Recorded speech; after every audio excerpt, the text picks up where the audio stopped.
Sampai saat ini, dua negara bertetangga yang sedang berkonflik tak kunjung berdamai. Baik Rusia maupun Ukraina, keduanya justru semakin menjadi-jadi dalam meluncurkan serangannya. Terbukti dalam sebuah rekaman yang ramai beredar di media sosial Telegram pada Sabtu 7 September 2024. Tentara Rusia membakar tank, howitzer, dan peralatan militer Ukraina lainnya secara besar-besaran di wilayah perbatasan Kursk.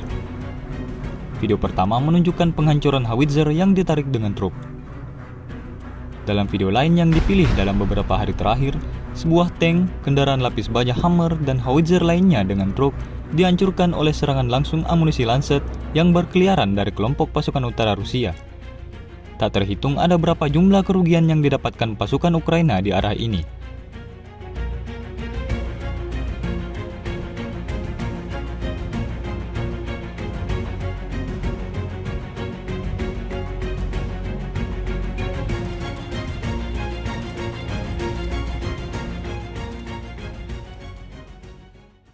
Download Tribun X sekarang, menghadirkan lokal menjadi Indonesia.